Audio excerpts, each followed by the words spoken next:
মিছিলে রবীন্দ্রনাথ। হ্যাঁ, এটাই আজকের বড় খবরগুলোর একটা। রবীন্দ্রনাথকে মিছিলে পা মেলাতে দেখা গিয়েছে অনেকবারই। বঙ্গভঙ্গের সময়ও প্রতিবাদ মিছিলে পথে নেমেছিলেন কবি।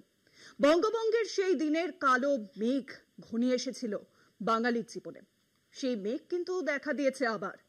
গোটা দেশ জুড়ে বিজেপি শাসিত রাজ্যগুলোতে হেনস্থা চলছে বাঙালির। শুধুমাত্র বাংলায় কথা বলার অপরাধে গ্রেফতার করা হচ্ছে বাঙালিদের। এরই প্রতিবাদে আজ তৃণমূল নেত্রী মমতা বন্দ্যোপাধ্যায় ভাষা আন্দোলনের সূচনা করলেন। রবি ঠাকুরের ছবি হাতে বোলপুর লজমোড় থেকে জামবনি বাসস্ট্যান্ড পর্যন্ত মিছিল করেন মুখ্যমন্ত্রী। তৃণমূল নেত্রীকে পাল্টা কটাক্ষ করেছেন বিজেপি সাংসদ সুকান্ত মজুমদার। যদিও বাঙালির অপমান নিয়ে রাজ্য বিজেপি মাথা ঘামাচ্ছে এরকম খবর কিন্তু এখনো পর্যন্ত নেই। বিজেপি শাসিত রাজ্যে বাংলাভাষীদের হেনস্থা, বাংলাদেশি তকমা লাগিয়ে বাংলাভাষীদের উপর চলছে নিপীড়ন। বাঙালি অস্মিতায় আঘাতের প্রতিবাদে পথে নামলেন তৃণমূল সুপ্রিমো মমতা বন্দ্যোপাধ্যায়। রবিভূমে ভাষা আন্দোলনের সূচনা করলেন তৃণমূল নেত্রী। সোমবার রবি ঠাকুরের ছবি হাতে বোলপুর লজমোড় থেকে জামবনি বাসস্ট্যান্ড পর্যন্ত মিছিল করলেন মমতা। বাংলাভাষীদের সঙ্গে যা হচ্ছে তা দেশের লজ্জা। মোদী সরকারকে তীব্র ভৎসনা তৃণমূল নেত্রীর। এটা দেশের লজ্জা। ভারতবর্ষ, এই ভারতবর্ষকে আমি চিনি না,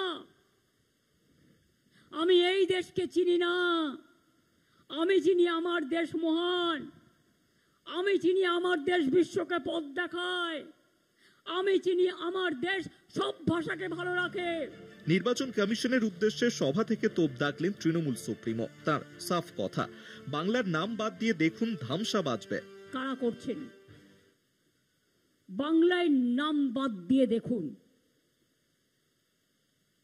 ছৌ নাচ, ছৌ নৃত্য আছে এখানে, ছৌ নাচ দেখবেন। ঢোল আছে, ঢোল, কাসর ঘন্টা, শঙ্খ বাজিয়ে দেব দামামা।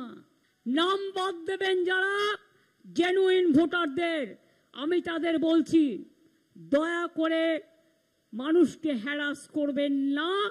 আর এখানে এনআরসি আমি বেঁচে থাকতে করতে দেব না। ভিন রাজ্যে যাদের উপর অত্যাচার হচ্ছে তাদের বাংলায় ফিরে আসার আহ্বান জানালেন মমতা। এখনো বাংলার বাইরে অত্যাচারিত হচ্ছেন, আমি তাদের অনুরোধ করব আপনারা ফিরে আসুন। যদি আপনারা আসতে চান, পুলিশের হেল্পলাইন নাম্বার দেয়া আছে, বলুন কবে আসবেন, আমরা আপনাদের ট্রেনে করে নিয়ে আসব। কোভিডের সময় নিয়ে এসেছিলাম, আপনাদের নিয়ে আসব। আমরা একখানা রুটি খেলে আপনাদের আধখানা রুটি দেব। একটা মানুষের ঠিকানা কাটলে যে তার ফল ভালো হবে না, বিজেপিকে সরাসরি হুঁশিয়ারি দিয়ে জানিয়ে দিলেন তৃণমূল সুপ্রিমো। একটা মানুষের ঠিকানা কেড়ে নিলে মনে রেখো তোমাদের ঠিকানাও থাকবে না, এটা মাথায় রাখতে হবে। যারা অত্যাচার করছো সেই জায়গায় লড়াইয়ের জন্য তৈরি হন। মোদী সরকার যা করছে তাতে 2029 পর্যন্ত বিজেপি সরকারে থাকবে কিনা তা নিয়ে প্রশ্ন তুলে দিলেন তৃণমূল নেত্রী। আমার সর্ব মানুষের কাছে থাকে, এই গভর্নমেন্ট 29 পর্যন্ত চলবেন না, তখন বিজেপির লোকেরা কোথায় যাবেন? তখন ডাবল ইঞ্জিন জায়গাটাকে দেখে রেখেছেন তো। মুখে বাঙালি আর ভোটে দাঁড় করাবেন মারাঠি বিহারি, তা চলতে পারে না। পাল্টা তৃণমূল সুপ্রিমো মমতা বন্দ্যোপাধ্যায়কে কটাক্ষ বিজেপি নেতা সুকান্ত মজুমদারের। আমার প্রশ্ন হচ্ছে, বাঙালি অস্মিতা যদি শানি দিতে হয় তো প্রথমে সাকেত গোখলেকে রাজ্যসভা থেকে তাড়িয়ে দিন, তাড়িয়ে দিয়ে শান দিন। সেখানে একজন বাঙালিকে পাঠান। লোকসভাতে ইউসুফ পাঠানকে দিয়ে ইস্তফা করিয়ে কোনো ভারতীয় বাঙালি মুসলিমকে তার জায়গায় দাঁড় করান। এমনকি শত্রুঘ্ন সিনহাকেও আমার মনে হয় তাহলে ইস্তফা দিয়ে তার জায়গায় বাঙালিকে দাঁড় করিয়ে বাঙালিকে পাঠানো উচিত তাকে লোকসভাতে।